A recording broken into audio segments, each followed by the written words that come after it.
ఏం నడుస్తుందిరా Jubilee hills ఏం నడుస్తుంది?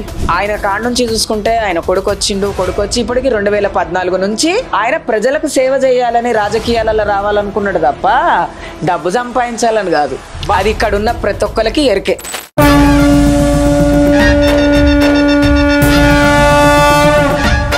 పెద్ద మనసున్న పెద్ద కొడుకు వంట పేదోళ్ళ గడపల్లో నవ్వే నువ్వంట ఎలిగే నువ్వంట నవీనన్నని గెలుపుతో జూబ్లీ హిల్స్ కొత్త చరితే రాసుకుంటాదే.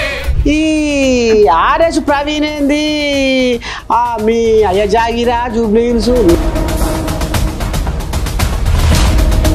ఎవరయ్య జాగిరి మరి? తెలంగాణ కేసీఆర్ జాగిరా, కేసీఆర్ అయ్య జాగిరా, లేకపోతే కేటీఆర్ అయ్య జాగిరా? మరి నేను కూడా అడుగుతా, మరి నీ జాగిరి ఎంత వరకు ఉన్నదో చెప్పు. మళ్ళా నేను పోతే నా కొడుకు పోతే నా మనవడు పోతే నా ముని మనవడు కూర్చోవాలన్న తాలూకాల మీరు ఉన్నారు కాబట్టి కేసీఆర్ పోతే కేటీఆర్ పోతే కేటీఆర్ కొడుకు అంతే తప్ప నీకు నాకు సోట్లేదు.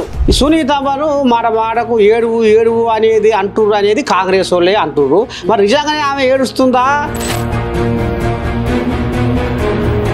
మొగుడు చనిపోయిన ఆమెను తీసుకొని వచ్చి కూర్చోబెట్టిర్రు.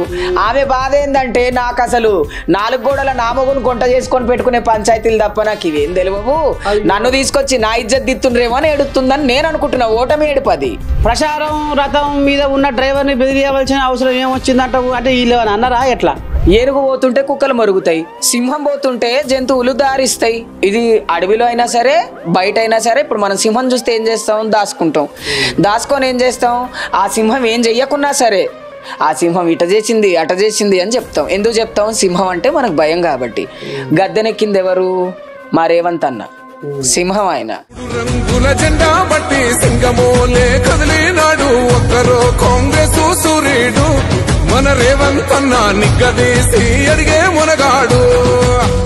నేను మళ్ళీ ఒకటే మాట చెప్తున్నా, జూబ్లీ హిల్స్ కాన్స్టిట్యున్సీలో ఉన్న ప్రతి ఒక్కరూ మీ గుండెల మీద చేసుకుంటే 10 సంవత్సరాల క్రితం పాలన ఎట్లుంది, ఇవాళ మీరు సెక్రటేరియట్కి పోతే పాలన ఎట్లుంది, ఇవాళ మీరు ఒక కలెక్టర్ దగ్గరకు పోతే పాలన ఎట్లుంది, ఇవాళ ఎట్లుంది అనేది ఒకసారి ఆలోచించుకొనే మీరు ఓటేయాలి. నవీన్ అన్నని మెజారిటీతో గెలిపిస్తారు మాకు తెలుసు. కాంగ్రెస్ ఇంకా పాలించాలి. ఓహమంటూ లేని వాడు అందరినీ కలిపేటోడు ఆనాటి రోజులు తెస్తాడు. ఏడుకొచ్చినా ఏంది కదంటే మువ్వల చంద్రముఖి. మనిషి చూస్తే బకపాసనే ఉంటుంది కానీ నీ దండం పెట్టి పిట్టే కొంచెం కూత గనం అన్నట్టు చిన్నసన్నది ఏం కాదు. ఇక ఇప్పుడు ఆమె కూడా వీడియోలు సోషల్ మీడియాలో వైరల్ అవుతున్నాయి, బొంగల లెక్క తిరుగుతున్నాయి వీడియోలు. ఇక నేను కూడా చిన్నగా పసి పట్టి ఓ తల్లి నీతో ముచ్చట పెడతా అంటే చెప్తా శనార్థి నాయన. ఏం నడుస్తుందిరా జూబ్లీ హిల్స్? ఏం నడుస్తుంది? జూబ్లీ హిల్స్ అంటే పెద్దోళ్ళే కాదు కదనే, పేదోళ్ళు కూడా ఉన్నారు కదా. మరి మేమంత పేదోళ్ళమేనా? మరి మేము పేదోళ్ళం అంటే మమ్మల్ని ఎవరు ఆదుకున్నారో? ఆయననే మాకు మంచి చేసిండో చెడు చేసిండో ఎవరు చేసిర్రో? మేము పుట్టక ముందు నుంచి ఈ గడ్డ మీద పుట్టి ఏలిన మా నాయనున్నాడు, మా అన్నున్నాడు, మా తమ్ముళ్ళు ఉన్నారు, ఈడ అందరు ఉన్నారు. ఇప్పుడు శ్రీశైలం పెదనాయన అని పిలిచేటోళ్ళు ఉన్నారు, నాయన అని పిలిచేటోళ్ళు ఉన్నారు, అన్న అని పిలిచేటోళ్ళు ఉన్నారు, తాత అని పిలిచేటోళ్ళం ఉన్నాం, మేమందరం ఉన్నాం. ఆయన కాడ నుంచి చూసుకుంటే ఆయన కొడుకు వచ్చి ఇప్పటికి 2014 నుంచి ఆయన ప్రజలకు సేవ చేయాలని రాజకీయాలలో రావాలనుకున్నాడు తప్ప డబ్బు సంపాదించాలని కాదు. అది ఇక్కడ ఉన్న ప్రతి ఒక్కరికి ఎరికే, అందరికి తెలుసు. మరి ఇప్పుడు జూబ్లీ హిల్స్ లో ప్రచారం ఎవరిది ఉరుకులో పెడుతుంది? కారు మాది, అసలు మాది కారు కనపడుతుంది, దుమ్మే కనపడుతుంది అంటున్నారు. మరి వాళ్ళు కావాలనే రోడ్డు మీద పోతుంటే కారు మీద దుమ్మిట్లు ఎత్తాండ్రు. మీరు నాశనం అయిపోయినరు, ఇంకా నాశనం అయిపోతారని ఇట్లా దుమ్మెత్తి ఆడోళ్ళు ఇట్లా పోస్తుర్రు. ఏ ఆడోళ్ళు పోస్తుర్రు తెలుసా? ఏ కేసీఆర్ అయితే వచ్చి అక్క ఓటెయ్యి, షెల్లే ఓటెయ్యి, మనమరాల ఓటెయ్యి అని అడుక్కుని ఓటేసిన తర్వాత గద్దెక్కిన 10 ఏళ్లకు ఏనాడు కూడా జూబ్లీ హిల్స్ అయినా గుర్తుకు రాలేదు. మరి ఇవాళ జూబ్లీ హిల్స్ గుర్తొచ్చింది. ఆ దుమ్ములా వాళ్ళ కారు కనబడతలేదు. మా ఆడబిడ్డలు మత్తి దుమ్ము ఎత్తిపోతాను, మీరు ఇంకా నాశనం అయిపోతారని. అమ్మని దండం పెడితే అంటే ఈ లెక్కన బట్టి చూస్తే గద్దెలకి గారెడ చేసి గరీబుల దోపిడీ చేసి కోట్లు సంపాదించుకొని మా కాగం చేసిర్రు. తెలంగాణలో ఉన్న భూములు అమ్ముకున్నారు, కొండలు అమ్ముకున్నారు, దేవుళ్ళని అమ్ముకున్నారు అని చెప్పి మన్ను దుమ్ము ఎత్తిపోస్తారు. ఆ మన్ను దుమ్ము ఎత్తిపోయటం వల్ల కారు కనబడతలేదు గంతే. అమ్మని సావిరంగా చూసినారులో చంద్రముఖి ఎట్లా చెప్పిందో సిటా ఇక ఈ ముచ్చట ఇట్ట ఉంది. ఈ ఆర్ఎస్ ప్రవీణ్ ఏంది మీ అయ్య జాగిరా జూబ్లీహిల్స్ నీ జాగిరా అని ఆయన తీగ రాగాలు తీస్తుండు ఏందన్నట్టు. అంటే ఆయనకు జాగీరా అంటే వాళ్ళకి అర్థమైందంటే ప్రజల మీద దౌర్జన్యాలు చేయటము, ప్రజలను బెదిరించటము, కార్ డ్రైవర్లను బెదిరించడము. నా జూబ్లీహిల్స్ కాన్స్టిట్యున్సీలా నా యూసఫ్గూడకు వచ్చి, నా బల్కంపేట, నా బోరబండకు వచ్చి, నా ఎర్రగడ్డకు వచ్చి నువ్వు నా వాళ్ళని బెదిరిస్తే నేనెందుకు ఊరుకుంటా? ఎవనయ్యా జాగిరి? మరి తెలంగాణ కేసీఆర్ జాగిరా, కేసీఆర్ అయ్య జాగిరా, లేకపోతే కేటీఆర్ అయ్య జాగిరా? మరి నేను కూడా అడుగుతా, మరి నీ జాగిరి ఎంత వరకు ఉన్నదో చెప్పు మళ్ళా. అంతే కదా. జాగీర్ అంటే ఎవన్ జాగీరు? ఇదంతా దేవుడిచ్చింది, దేవుని జాగీరు, ఎవ్వని జాగీరు కాదు. అంతే. కాబట్టి నువ్వు నువ్వు వచ్చి ఇక్కడ గల్లీలో పోనీయా ఇది చేస్తా అది చేస్తా అంటే మమ్మలను బెదిరించడు ఎక్కడిది? నిన్నెవడన్నా గుర్తుపడతాడా జూబ్లీహిల్స్ లా? ఈయనే అన్నాడట నవీన్ యాదవే, ఇక రేపటి సంది మీరు గల్లీలలో బస్తీలలో ఎక్కడ తిరుగుతారో నేను చూస్తా అన్నాడు. మరి మా ప్రజలను బెదిరిస్తే మరి మా అన్న మాట్లాడకపోతే ఎవరు మాట్లాడతారు? బస్తీలోలను తిడితే ఎవరు మాట్లాడాలి? ఆయననే మాట్లాడిండు. గల్లీలో తిరగనియనలే, మంచిగా తిరుగుతాయి. ఇలా బీజేపీ వాళ్ళు తిరుగుతలేరా? కారు తిరుగుతుంది కదా ఆల్రెడీ, దుమ్ములాగా కొట్టుకపోతుంది. అట్లనే వాళ్ళు కూడా కొట్టుకపోతున్నారు, వేరే వాళ్ళు కూడా. కాబట్టి మేము మాట్లాడినాం తప్ప వేరే ఉద్దేశం ఏమీ లేదు. అట్లా మాటకు మాట. మీరు చిన్న నోటితోటి పెద్ద మాట అంటే మా చిన్న నోటితోటి పెద్ద మాట వచ్చింది. ఇప్పుడు వయసు కన్నా విలువ ఉండాలి. శ్రీశైలం నాయన ఎంత పెద్ద మనిషి. ఈడ జూనియర్ ఆర్టిస్టులకు ఆయన ఏం చేసిండు, ఎంత చేసిండు. ఇవాళ అన్నపూర్ణ స్టూడియో ఆయన అక్కినేని నాగేశ్వరరావు బతికిలేడు. ఆయన పెద్ద మనిషి బతికుంటే నాయన గురించి మా గొప్పగా చెప్పు. మీకేం తెలుసు? స్టూడియోలు కట్టిన తర్వాత, ఇండ్లు కట్టిన తర్వాత, తెలంగాణ వచ్చిన తర్వాత పుట్టిన పుట్టగొడుగులు మీరు. తెలంగాణ రాకముందుకున్న ప్రభుత్వం కాదు, అంతకు ముందున్న ప్రభుత్వం కాడ నుంచి గీడనే బతుకుతున్న జనాలం మేము. జనాలకి పార్టీలకి చాలా తేడా ఉంది. పార్టీ గెలవాలంటే లోకల్ గా జనాల దండు కావాలి, అండ కావాలి. నువ్వు వచ్చి జనాలను ఖబర్దార్ అంటే మేము కూడా ఖబర్దార్ అంటాం మళ్ళా. అంటే ఇప్పుడు ఇంకో ముచ్చట్రా, ఎందుకంటే ఇప్పుడు ఈ సమాధానం నీ కాడికి వెళ్ళి రావాలి. ఈ సునీతమ్మను మాటకు ఏడువు అనేది అంటుర్రు అనేది కాంగ్రెస్ వాళ్ళే అంటుర్రు. మరి నిజంగానే ఆమె ఏడుస్తుందా, లేకపోతే భర్త చచ్చిపోయిన దుఃఖమా, లేకపోతే వీళ్ళు బీఆర్ఎస్ వాళ్ళు ఏడువు అంటే తెప్పించుకుంటున్న కన్నీళ్ళ ఈ జనాలకు అర్థం అయితే లేదు. ఓడిపోతా అన్న ఏడుపు నాయన. వంట చేసుకునే ఆడామెను తీసుకొని వచ్చి మీరు తీసుకొచ్చి రోడ్డు మీద నిలబెట్టి ఆడదాన్ని అడ్డం పెట్టుకొని జూబ్లీహిల్స్ లో ఓట్లు గెలవాలనుకోవటం మీ పెద్ద తప్పు. మీరు ఇంకొకటి ఏంటి అంటే కులం రాజకీయం కాదు, ఇది మతం రాజకీయం కాదు, ఇది ఫ్యామిలీ రాజకీయం అయిపోయింది. ఇప్పుడు జూబ్లీహిల్స్ అనేది ఏమైపోయిందంటే నేను పోతే నా కొడుకు పోతే నా మనవడు పోతే నా ముని మనవడు కూర్చోవాలన్న తాలూకాల మీరు ఉన్నారు. కాబట్టి కేసీఆర్ పోతే కేటీఆర్ పోతే కేటీఆర్ కొడుకు, అంతే తప్ప నీకు నాకు సోట్లేదు టిఆర్ఎస్ లా. అందుకనే మొగుడు చనిపోయిన ఆమెను తీసుకొని వచ్చి కూర్చోబెట్టిర్రు. ఆమె బాధ ఏంటంటే నాకు అసలు 4 గోడల నా మొగుని కొంట చేసుకొని పెట్టుకునే పంచాయతీలు తప్ప నాకు ఇవేం తెలియవు, నన్ను తీసుకొచ్చి నా ఇజ్జత్ దిత్తుండ్రేమో అని ఏడుతుందని నేను అనుకుంటున్నా. ఓటమి ఏడుపది. చూస్తున్నారులా. ఇక మరి ఈ ప్రతి సుదర్శన్ రెడ్డి ఆట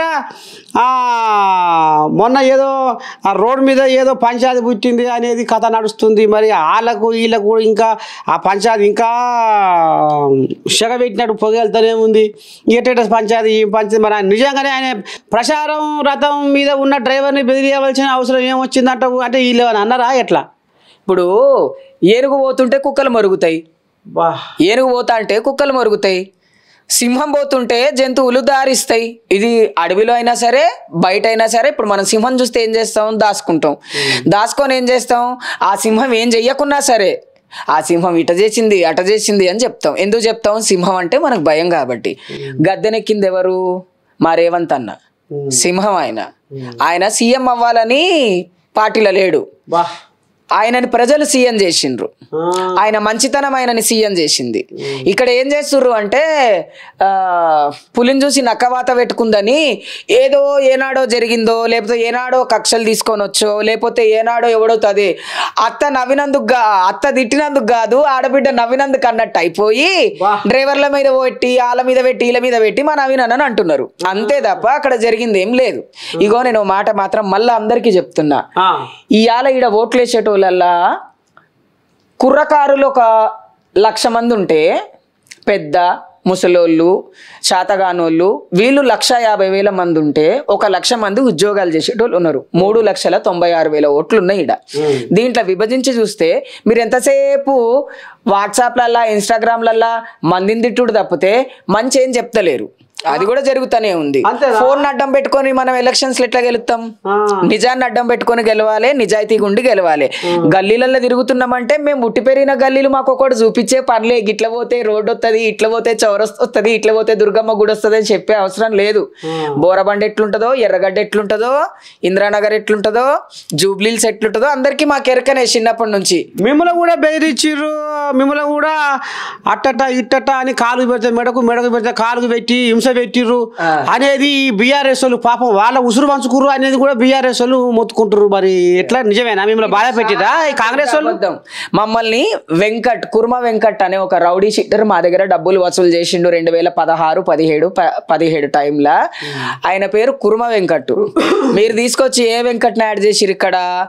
వెంకట్ యాదవ్ అన్న యాడ్ చేసి అంటే మీకు ఎటు శాతగాక ఇక ఓడిపోతామని చెప్పి లాస్ట్ కు ఇజ్రాలను అడ్డం పెట్టుకొని మాలాంటి వాళ్ళని అడ్డం పెట్టుకొని ఆయనకు చెడ్డ పేరు తీసుకురావాలి, శ్రీశైలం పెదనాయన వాళ్ళ కొడుకుల పైన చెడ్డ పేరు తీసుకొని వస్తే అప్పుడు వీళ్ళకు ఓట్లు తగ్గుతాయి అని చేసినటువంటి ఒక చండాలమైన పని. నేను మళ్ళీ చెప్తున్నా, నీకు సిగ్గు లేదు, ఆ వీడియో చేసినోనికి సిగ్గు లేదు, మాట్లాడినోనికి సిగ్గు లేదు, శరం లేదు. ఎందుకు లేదని చెప్తున్నా తెలుసా?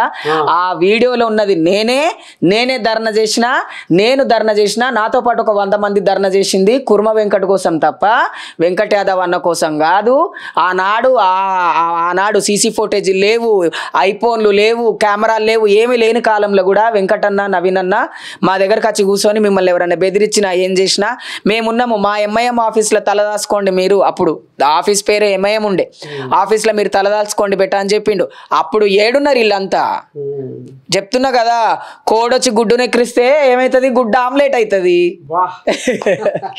అట్లా. సరే, మరి ఇప్పుడు వాళ్ళు కాంగ్రెస్ వాళ్ళ వైఫల్యాలు, కాంగ్రెస్ వాళ్ళు 2 ఏళ్ల పొద్దుగా నుంచి ఏం చేసిర్రు, ఏం ఉద్దారకం చేయలేదు, ఇలా తప్పులని మనం ఎత్తి చూపుకుంటా జనాలకు చెప్పి ఓట్లు అడగాలి, బాకీ కారట్ చూపించాలి.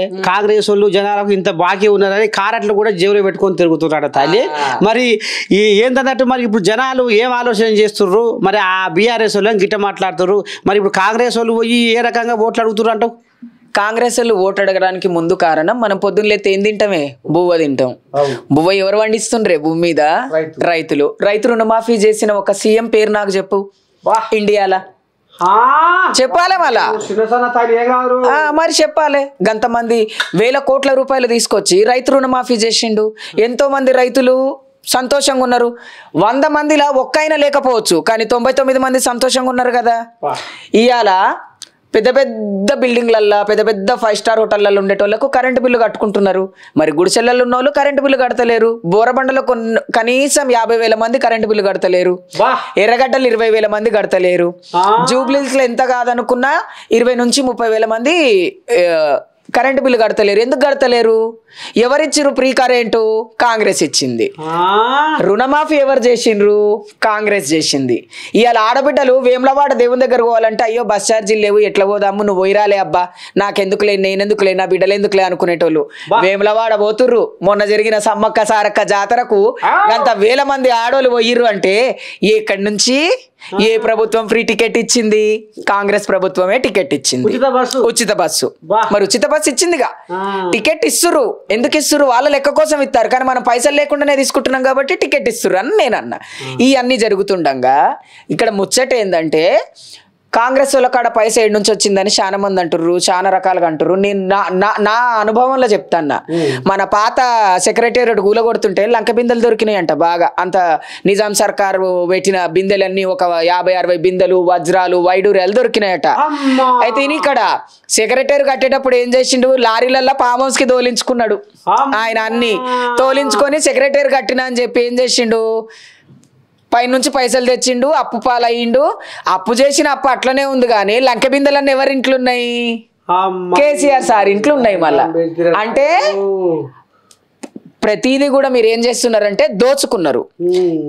మాకు తెలుసు లంక బిందెలన్నీ మీ ఇంట్లో ఉన్నది, లంక ఖాళీగా ఉందన్న సంగతి మా కాంగ్రెస్ ప్రభుత్వానికి తెలుసు. అయినా కూడా ఏ రోజు కూడా ప్రభుత్వ ఉద్యోగం చేస్తున్న వాళ్ళకు జీతాలు తక్కువిచ్చుడు కానీ, లేకపోతే వాళ్ళ జీతాలు కట్ చేసుడు కానీ, ఇట్లాంటివి ఏమీ చెయ్యకుండా ఆయన ప్రజలకు ఆయనకున్నంతలా షాటల తౌడు పోసి కుక్కల నెగేస్తుంది టీఆర్ఎస్ పార్టీ. అంతే తప్ప ఇక్కడ కరెంటు బిల్లు కట్టని ఓట్లు కావచ్చు, ఆడబిడ్డలు బస్సులో ఫ్రీగా పోయేటోళ్ళు కావచ్చు, రైతు బిడ్డలు ఎవరైతే ఉన్నారో వీళ్ళందరూ కూడా ఖచ్చితంగా కాంగ్రెస్కే సపోర్ట్ చేస్తారు. ముఖ్యంగా మా హిజ్రా సముదాయం సపోర్ట్ చేయడానికి కారణం ఏంటంటే, మొత్తం ప్రపంచం తీసుకుందాం, తెలంగాణ కాదు, ఇండియా కాదు, వరల్డ్ గురించి మాట్లాడుతున్నా. 152 కంట్రీలు ఉన్న దేశంలో కేవలం ఇండియాలో తెలంగాణ ఒక ప్రాంతంలో హిజ్రాలకు 43 ఉద్యోగాలు ఇచ్చిన క్రెడిట్ సీఎం రేవంత్ అన్నకే దక్కింది. మరి ఈ గౌరవంగా ఇవాళ యూనిఫామ్ వేసుకొని ఉద్యోగాలు హోంగార్డ్గా ఇంతమంది హిజ్రాలు ఉద్యోగం చేస్తున్నారు అంటే ఎందుకు చేస్తున్నాం? కాంగ్రెస్ వచ్చినందుకే మాకు కూడా గుర్తింపు వచ్చింది. ఇవన్నీ ఎవరు చేసిండ్రు? రేవంత్ అన్న సర్కార్ చేసింది. అంతే. మీరు చేసిన అప్పులు కూడా ఇంకా వడ్డీలు కడుతుంది ఎవరిడా? రేవంత్ అన్న ప్రభుత్వమే వడ్డీలు కూడా కడుతుంది. మరి వడ్డీ మరి ఫామ్ హౌస్లకి ఎందుకు వడ్డీలు పంపిస్తలేవు? పంపించాలి కదా. సొంత బిడ్డనే ఇప్పుడు కరెక్టే. అంటే ఇప్పుడు వాళ్ళు చేసిన అప్పుకు మిత్తి కడుతురా? కడతలేమా? మిత్తి ఎవరు కడుతుర్రు? మిత్తి ఇప్పుడున్న ప్రభుత్వం కడతలేదా? సెక్రటేరియట్ కట్టేయమని ఎవరు అడిగినరు? ఎవరు అడగలే. నీ ఖుషి కోసం కట్టుకున్నావు. అది దాన్ని గెస్ట్ హౌస్ చేద్దాం అనుకున్నాడు ముందీన, కుదరలేదు. కుదరక మా అన్న ఏం చేసిండంటే, ఈయన అడ్డదొడ్డం తిరిగి 4 ఊర్లు తిరిగి వస్తే మా అన్న ఒక్క ఊరు ఇట్లా దొరికిండు అంతే. ఇంకా గెలిచిండు. దేవుడు ఉన్నాడు, పేదల పక్షాన ఉన్నాడు దేవుడు. రియల్ ఎస్టేట్ చేసి కుంభకోణాలు చేసి అట్లాంటి వాళ్ళ పక్కన దేవుడు లేడు. నిజాయితీగా ప్రజలకు ఏం కావాలో చేసేటోళ్ళ పక్కన ఉన్నాడు. కాబట్టి ఈరోజు తెలంగాణలో 10 ఏళ్ల తర్వాత స్వతంత్రం వచ్చింది. ఎందుకు స్వతంత్రం వచ్చింది అంటే ప్రజలు స్వేచ్ఛగా బతుకుతున్నారు. ముందు ఇది మనం గమనించాలా. పేదవాడు ఏ రోజైతే 3 పూటలు అన్నం తింటాడో, ఏ ప్రభుత్వం ఉన్నప్పుడైతే 3 పూటలు అన్నం తింటాడో ఆ ప్రభుత్వం 10 కాలాల పాటు చల్లగా ఉంటుంది. అంతే. మరి ఈ నోరు తెరిస్తే బీఆర్ఎస్ వాళ్ళు ఇగో మాయ అన్నాడు, అల్లుడు వస్తే అత్త కాడకాటు వంతడా, అందుకనే డబుల్ బెడ్రూమ్ కట్టించినాం మేము కట్టించినే ఉన్నాయి. కాంగ్రెస్ వాళ్ళు వచ్చినాక ఏమి ఇచ్చారు, ఇండ్లు ఇచ్చిరా అని మరి వాళ్ళు రాగాలు తీస్తురుగా. అయితే డబుల్ బెడ్రూమ్లు ఇల్లు కట్టించేటప్పుడు ఎకరాలు పొలం తీసుకోనో ఎకరాలు జాగాలు కొని ఆ జాగోళ్ళకి మీరు పైసలు ఎగ్గొట్టిరు కదా. మరి ఆ పైసలు ఎవరు కడుతురు ఇప్పుడు? అయ్యా మీకు తెలియదా? మేడ్చల్లో జరిగిన పని ఇది. మేడ్చల్ కాన్స్టిట్యున్సీలా జరిగిన పని ఏంటంటే, బిల్డింగులు పూర్తయినాక మిగతా పేమెంట్ ఇస్తామని సగం పేమెంట్ ఇచ్చి ఆపిర్రు. నువ్వు జాగమినో వచ్చి డబుల్ బెడ్రూమ్ ఇండ్ల ముందు కూర్చుంటారు. మరి మాకు పైసలు ఇప్పియండ్రి, మా జాగ తీసుకున్నారని పుణ్యానికి జాగాలు తీసుకొని పుణ్యానికి బిల్డింగ్ కట్టించినామంటే టీఆర్ఎస్ ప్రభుత్వం ఒక్కటే బిల్డింగ్ కట్టించలేదు. సెంట్రల్ గవర్నమెంట్ డబ్బులు సగం ఇస్తే మీరు సగం వేసుకొని కట్టిరు. మధ్యలో మీరు ఉద్ధరించిందే ఉన్నదాడా? అట్లా అది కూడా ఆలోచించాలి కదా. డబుల్ బెడ్రూమ్లు ఒక్కొక్క ఎమ్మెల్యే కింద, ఒక్కొక్క ఎమ్మెల్యే పిఏ కింద, మీ ఒక్కొక్క కార్పొరేటర్ కింద 200-300 ఇండ్లు ఉన్నాయి. మరి అంతకన్నా పెళ్ళాలు ఉన్నారా? అంతమంది పిల్లలు ఉన్నారా వాళ్ళకు? మరి ఏ బీదోళ్ళకి ఇచ్చిర్రు మీరు? ఎంత ఎందుకు నడవదు? బోకస్ ప్రభుత్వం ఏదన్నా ఉంది అంటే, ఈ భూమి మీద ఏదన్నా బోకస్ ప్రభుత్వం ఏమన్నా వచ్చింది తెలంగాణని నాశనం పట్టేయడానికి అంటే బీఆర్ఎస్ ప్రభుత్వమే. తెలవలే జనాలు ఏమనుకున్నారంటే రాజు పాలన జరుగుతుంది అనుకున్నారు కానీ రాక్షస పాలన జరిగింది. ఇక్కడ జరగడం అదే జరిగింది. ఓట్లు తీసుకున్నావు, దళితుడిని సీఎం చేస్తా అన్న సీఎం ఫామ్ హౌస్ లో వండుకుంటే దళితులకు దిక్కేది చెప్పు. మళ్ళా ఇవన్నీ మేము మాట్లాడిన మాటలు కాదు కదా, గైన మాట్లాడిన మాటలేనాయే. మరి ఇక ఏం చేయమంటావు చెప్పు. కాంగ్రెస్ ని నమ్ముకున్నాము అంటే మేము కాంగ్రెస్ కావాలనే అనుకున్నాము, కాంగ్రెస్ వచ్చింది మాకు సంతోషంగానే ఉంది. ఇవాళ జూబ్లీస్ కాన్స్టిట్యున్సీలో మేము అసలు చాలా మంది ఏమనుకున్నారంటే నవీనన్నకు టికెటే రాదు అనుకున్నారు. కానీ టికెట్ రేవంత్ అన్న అమ్మలే, ఇచ్చిండు. నువ్వు అమ్మినవు. అమ్మకానికి ఇచ్చిన దానికి తేడా ఉంది కదా నాయన.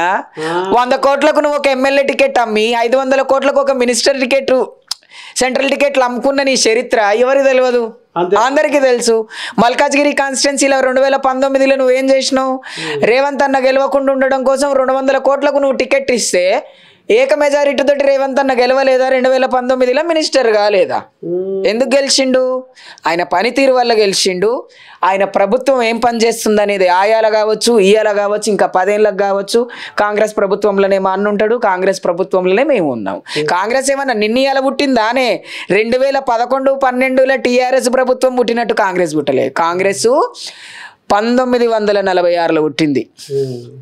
అంటే మేము స్వాతంత్రం రాకముందుకు, ఆ స్వాతంత్రం రాకముందుకు పుట్టిన పార్టీ చరిత్రకు, నీ పార్టీ చరిత్రకు, ఆ పార్టీ పనులకు, మీ పార్టీ పనులకు చాలా తేడా ఉంటుంది. అది ప్రపంచవ్యాప్తంగా జనాలందరికీ తెలుసు. నేను మళ్ళీ ఒకటే మాట చెప్తున్నా, జూబ్లీహిల్స్ కాన్స్టిట్యున్సీలో ఉన్న ప్రతి ఒక్కరూ మీ గుండెల మీద చెయ్యేసుకుంటే 10 సంవత్సరాల క్రితం పాలన ఎట్లుంది, ఇవాళ మీరు సెక్రటేరియట్కి పోతే పాలన ఎట్లుంది, ఇవాళ మీరు ఒక కలెక్టర్ దగ్గరకు పోతే పాలన ఎట్లుంది, ఇవాళ ఎట్లుంది అనేది ఒకసారి ఆలోచించుకొనే మీరు ఓటేయాలి. నవీన్ అన్నని మెజారిటీతో గెలిపియాలి. గెలిపిస్తారు మాకు తెలుసు, కానీ ఎక్కువ మెజారిటీతోటి గెలిపిస్తే కుక్క కాటుకు చొప్పు దెబ్బ. అది మాకు కావాలి. ఎందుకంటే బీఆర్ఎస్ వాళ్ళు ఒక మాట అంటుర్రా, మేము అభివృద్ధి వచ్చాడు చేసినాము, ఎరిగిపోతుంది జూబ్లీహిల్స్, ఇంకా కాంగ్రెస్ వాళ్ళు వచ్చి ఇంకేం చేస్తారు? వాళ్ళు ఎక్కడికక్కడ నేను దండం పెట్టి నిగ ఆడుతుంది జూబ్లీహిల్స్. అవునా అని వాళ్ళు అంటారు. మరి ఇప్పుడు మరి నీకేమైనా కనపడదు? ఎందుకంటే నువ్వు కూడా మొన్న వాన పడ్డప్పుడు మరి బీఆర్ఎస్ వాళ్ళు ఏడవయ్యారు. కృష్ణానగర్ లో ఒక 2 నిమిషాలు క్యాంపెయినింగ్ చేయకపోయిరా? కొట్టుకపోదురు మూసినదుల పడి. ఎంత వాన! ఆ వానకు కృష్ణానగర్ ఎంత మునిగిపోతుంది. బోరబండ నాలాలు పొంగితే ఎంత ప్రాబ్లం అవుతుంది. మన షేక్పేట్ నాలా, షేక్పేట్ నాలాతోటే విలువేశాల్సిన పరిస్థితి వచ్చింది. మరి 10 ఏళ్ల పాలన షేక్పేట్ నాలాని ఎందుకో క్లీన్ చేయలేకపోయారు మీరు?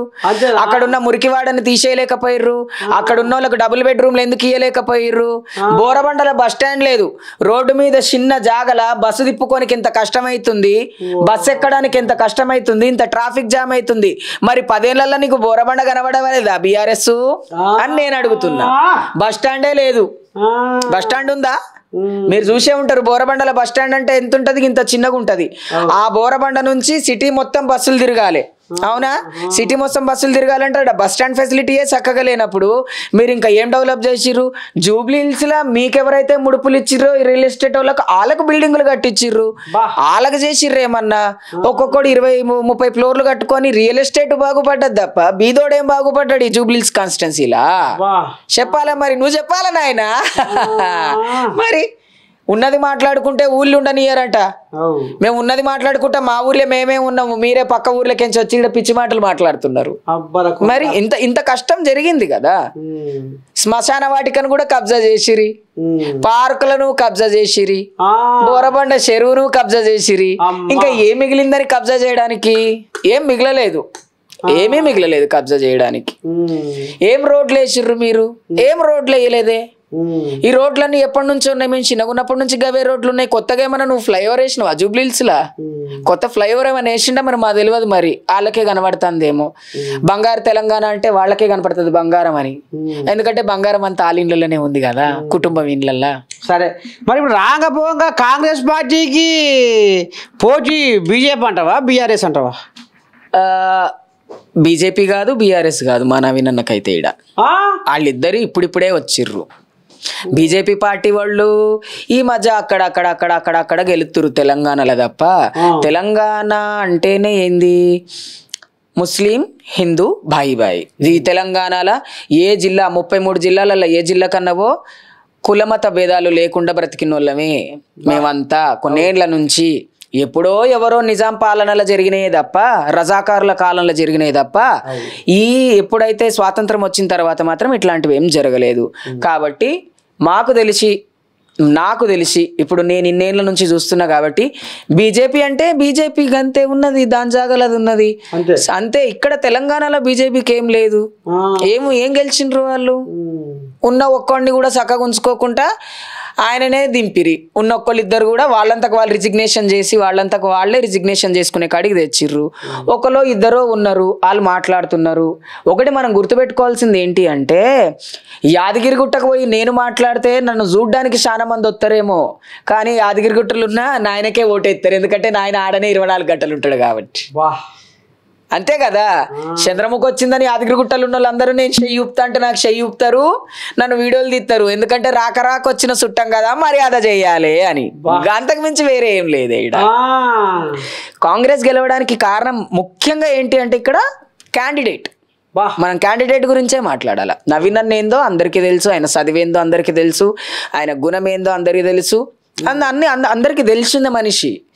ఆయన చెడ్డీలు వేసుకొని ఇండే పెరిగిండు, ఆయన తిరిగింది ఈడనే, వాళ్ళ నాయన తిరిగింది ఈడనే ఏడ నుంచో సంచి పట్టుకొని వచ్చి ఈడ కూర్చున్న మనుషులు కాదు వాళ్ళు. పొద్దుపోనికే ఈడ పుట్టి పెరిగిరు, ఈడ పొలాలు ఉన్నప్పుడు వాళ్ళే ఉన్నారు, బిల్డింగ్లు కట్టినప్పుడు వాళ్ళే ఉన్నారు, స్టూడియోలు కట్టినప్పుడు వాళ్ళే ఉన్నారు, ఫిలిం నగర్ కొండ మీద వాళ్ళే ఉన్నారు.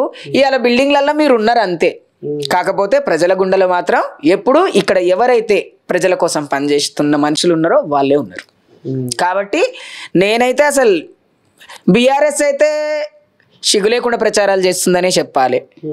ఇక బీజేపీ గురించి ఏం చెప్పాలి అంటే, దేవుని ఫోటో అడ్డం పెట్టుకొని దౌర్జన్యాలు చేస్తారు వాళ్ళ గంతే. అరే నువ్వు ఇంట్లో బోనాలు చేసుకుంటే నేను వస్తా, అదే నా ఇంట్లో రంజాన్ అయితే షీర్ కుర్మా నువ్వు వచ్చి తాగుతావు. మనుషులం మనము, కులం ఎక్కడిదే, మతం ఎక్కడిది? కులం మతంతో పనేముంది మనకు? మనుషులం అయితే కుక్కని కుక్క అంటారని కుక్కకు తెలియదంట, నాకు ఇది మొన్నటి వరకు తెలియలేదు. వీళ్ళు కూడా అంతే, వాళ్ళని ఏమంటారో వాళ్ళకి తెలియదు.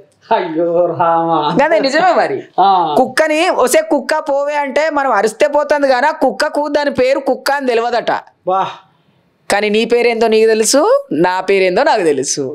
కాబట్టి ఇక్కడ ఎవరు గెలుస్తారు అనేది అందరికీ తెలుసు. కేవలం ఇదంతా ఏంది అంటే అవతలోడి గెలుపుని తట్టుకోలేక చేస్తున్నటువంటి ప్రచారాలు ఇవన్నీ, అంతే అంతే. అంతకు మించి ఇంకా వేరేం లేదు. ఇద్దరు పెళ్ళాలను పెట్టుకొని ఫస్ట్ పెళ్ళాన్ని వదిలేసిన ఆయనే గెలిపించిండ్రు. ఇంతకు ముందు ఎందుకు గెలిపించిండ్రు? మరి పెళ్ళాన్ని వదిలేసినట్టు ప్రజలను వదిలేస్తాడని అలాగ తెలియకపాయే. 2 పెళ్ళిళ్ళు చేసుకున్న నీకే అంతుంటే మా అన్నకి ఎంత ఉండాలి? రెండో పెళ్ళానికి నీకే అంతుంటే ఈడ బతుకుతున్న మాకెంత ఉండాలి? మీరు ప్రజలకు ఏం చెప్తారు? ఇంకా మీరు ప్రజలకు ఏం చెప్పిండ్రు? అంతే కదా. అదే అంటారు చూసినావా, ఏమంటారు, ఇంకా అట్లా అయిపోయాయి. సొసైటీ అట్లా అయిపోయింది, ప్రభుత్వాలు అట్లా చేసేసినాయి, జనాలను అంతా మార్చినాయి. కాబట్టి ఇక మీదనైనా జనాలకు అర్థం కావాలి ముందు మనం ఏడున్నాము, ఏ స్థాయిలో ఉన్నాము, ఎవరిని గెలిపించుకోవాలా. డబ్బున్నోనికి అవసరమే లేదేమి. వాడు ₹1 కోటి బిల్లు వచ్చినా కట్టుకుంటాడు కరెంటు బిల్లు. కానీ రోడ్ల మీద అట్టి పండ్లు అమ్ముకునేటోళ్ళు ఉన్నారు, ఆకుకూరలు అమ్ముకునేటోళ్ళు ఉన్నారు, ఎర్రగడ్డ రైతు బజార్లో ఎంతో మంది కూలీలు ఉన్నారు లేరా? వాళ్ళందరూ ఎంత కష్టపడితే గానీ వాళ్ళు బతుకుతున్నారు.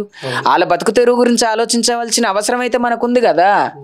సినిమా థియేటర్ ఓన్ వారి గురించి ఆలోచించొద్దు, ₹10 పెట్టి సినిమాకి వెళ్తున్న వ్యక్తుల గురించి ఆలోచించాలి. థియేటర్ అయినా గొప్ప ఆయనకు చాలా థియేటర్లు ఉన్నాయి, చాలా పైసలు వస్తాయి. కానీ నేను సినిమాకి వెళ్ళాలంటే ₹10 నేను కష్టపడితేనే నాకు వస్తాయి. కాబట్టి ఆ కష్టపడుతున్న వ్యక్తుల కోసము ఒక కష్టజీవి ఖచ్చితంగా నిలబడాలి. ఆ ప్రజల కష్టం తెలిసిన మనిషి అయితేనే బాగుంటుంది అన్న ఒక ఉద్దేశంతో ఈరోజు జూబ్లీ హిల్స్ ఇంత వేడిగా నడుస్తుంది. సరేరా, ఇప్పుడు జూబ్లీ హిల్స్ లో మైనార్టీలు ఎటు మొగ్గితే వాళ్ళదే గెలుపు అనేది నడుస్తుంది, చర్చ నడుస్తుంది. మరి ఇప్పుడు అసదుద్దీన్ ఎంఐఎం అని కాంగ్రెస్ వాళ్ళకు సపోర్ట్ చేస్తున్నారు, కథ నడుస్తుంది అనేది గుసగుస, అంతేనా? ఇంట్లో ఓ కోళ్ళని వాళ్ళు సంకలు ఎక్కించుకుర్రాట, ఒక గడం పోతురు. అంటే ఇప్పుడు ఎట్టుంటదంటే బోనాల జాతరలో మేకపోతుని మంచిగా అలంకరిస్తున్నంత సేపు, దానికి దాన పెడుతున్న సేపు అదేమనుకుంటది, అబ్బా నాకు భలే నీళ్ళు తెచ్చిపెట్టిర్రు, భలే ఆకులు తెచ్చిపెట్టిర్రు, బాగానే బొట్లు పెట్టిర్రు, బాగానే పూజ చేసిర్రు. టైం వస్తే ఏం చేసిర్రు, తల తీసి పక్కన పెట్టిర్రు. అంతే జరుగుతుంది వాళ్ళ విషయం కూడా. అదేంటంటే ఓట్లు చీల్చడానికి, కేవలం ఓట్లు చీల్చడానికి మాత్రమే వాళ్ళు కులాన్ని అడ్డం పెట్టుకున్నారు. ఇప్పుడు ఇక్కడ మైనారిటీలని మనం ఎట్లా గుంజాలి అనుకున్నారు. నువ్వు గుంజేదేంది భయ, మైనారిటీలకు తెలుసు ఇక్కడ ఎవరు ఏం చేస్తారని తెలుసు. ఇక నీకు తెలియక ఆయన నించోబెట్టినవేమో తప్ప తెలిసి ఇక్కడ ఓటేసేటోళ్ళకి ఆయన ఏందో తెలుసు, ఆయన ఏం చేస్తాడో కూడా తెలుసు. ఇక కొత్తగా మనం మాట్లాడుకునేది ఏమి లేదాడా. మేకపోతు గాంభీర్యం చూపిస్తారు చూసినవా, గది గంతే జరుగుతుంది. లాస్ట్కి ఆయనకు డిపాజిట్లు కూడా రాకుండా మేక మాయమైపోతుంది. తిని బొక్కలం మనం మెడలేసుకోం కదా, అట్లా జరుగుతుంది ఆడ ఆయన విషయంలో అంతే. అయితే మొత్తానికైతే జూబ్లీ హిల్స్ లో నవీన్ యాదవ్ బంపర్ మెజార్టీ అంటావు. బంపరు మా కోరిక అది. అంటే నువ్వు ఒకదాని అనుకుంటున్నావా, జనాలు కూడా అక్కడక్కడ అనుకుంటుర్రా? అక్కడక్కడ కాదు, ఎక్కడ పోయినా అనుకుంటారు అన్న గురించి. ఇప్పుడు నువ్వు ఎవరికన్నా 3 ఫోటోలు చూపి టాప్ లిస్ట్ లా, బీజేపీ వాళ్ళని చూపి, బీఆర్ఎస్ వాళ్ళని చూపి, మన కాంగ్రెస్ వాళ్ళని చూపి 3 ఫోటోలు మెడలేసుకొని తిరుగుదాం, లేకపోతే పని ఏం కూడా వస్తా నీతో పాటు. ఎవరిని గుర్తుపడతారని అడుగు ముందు. ఎవరిని గుర్తుపడతారు వాళ్ళు 3గురిలా? నవీన్ అన్న ఇన్నే ఉంటాడు, నవీన్ అన్న పలానా యూసఫ్ గూడలు ఉంటాడు అంటారు. ఈమె ఏడుంటుందో ఎవరికి ఎరకలే. ఇక బీజేపీ వాళ్ళు ఏడుంటారో ఇక చాలా దూరమే నాయ వాళ్ళు, కాశీలంత దూరంలో ఉండే తెలియదు. లోకల్లో ఉండి కూడా జనాలకు మీరు పరిచయం లేరు. కేవలం ఈ ఎలక్షన్స్ వల్ల మీరు గుమ్మాలు దాటి బయటకు వచ్చేసేసి మేము నిలబడ్డం, మాకు సపోర్ట్ చేయండి అని మాట్లాడుతుర్రు. మీకు మాకు అదే తేడా, గాలికి ధూళికి అదే తేడా కదా. మరి ధూళి లేపితే లేస్తుంది, గాలి లేకుండా ధూళే లేదు. గాలికి చెప్పాలి ఎవరన్నా ఇటువో అటువో అని మా అన్న గాలిలో అంటాడు. మొత్తం అన్ని జాగాలలో ఉన్నాడు మా అన్న, అట్లా అనమాట. అందుకనే బయట ఉన్న టాక్ ఏంటంటే అన్న గెలవాలే, అన్ననే గెలుస్తాడు. ఇది గట్టిగా ఉంది.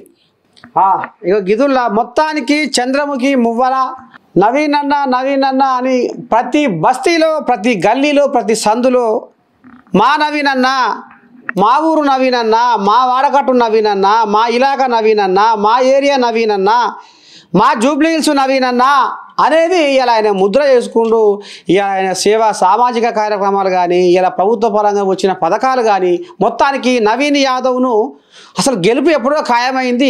బంపర్ మెజార్టీ, భారీ మెజార్టీ తోటి గెలవాలి అనేది మా అందరి కోరిక. జూబ్లీ హిల్స్ లో కాన్స్టిట్యున్సీలో ఉంటున్నటువంటి ఎర్రగడ్డ నుంచి తీసుకో, బోరబండ తీసుకో, కృష్ణానగర్ తీసుకో, ఏడన్న తీసుకో, ఇక్కడ ఉన్న ప్రజలు కోరిక ఏంటి అంటే నవీన్ అన్న గెలవాలి. అండ్ మీరందరూ కూడా నవీన్ అన్నని బంపర్ మెజారిటీతో గెలిపియండి. ఈ రోజు మీరు కాదు, రేపు మీ పిల్లల భవిష్యత్తు కూడా ఉంది ఇంకా. సో ఇవాళ మనది అయిపోయిందేమో అనుకోవటం కాదు, రేపు మన భావి తరాలు బాగుండాలంటే కాంగ్రెస్ ఇంకా పాలించాలి.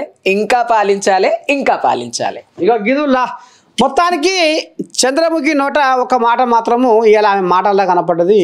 గుండె మెత్తదనమే మనిషి గొప్పతనానికి గుర్తు. అగో గదే గుర్తు పెట్టుకొని జనాలు నవీన్ అన్నకు ఓటేస్తారు. ఇలా ఆయన మానవత్వంతో ఎన్నో సేవా కార్యక్రమాల్లో కూడా ముందున్నాడు అనేది మాత్రము ఇలా జనాలు యాది పెట్టుకుర్రు, గుర్తు పెట్టుకుర్రు. రాబోయే రోజుల్లో మా నవీన్ అన్న భారీ మెజారిటీతో గెలవబోతుండు అనేది చంద్రముఖి మాటల్లో మనకు కనపడుతుంది. ఇక మరి ఇంతటితోటి ఇక మరి ఇది సెలవు తీసుకుంటున్నా. మరి కెమెరామెన్ రాజుతో మీ నర్సయ్య తాత, జూబ్లీ హిల్స్ గడ్డ.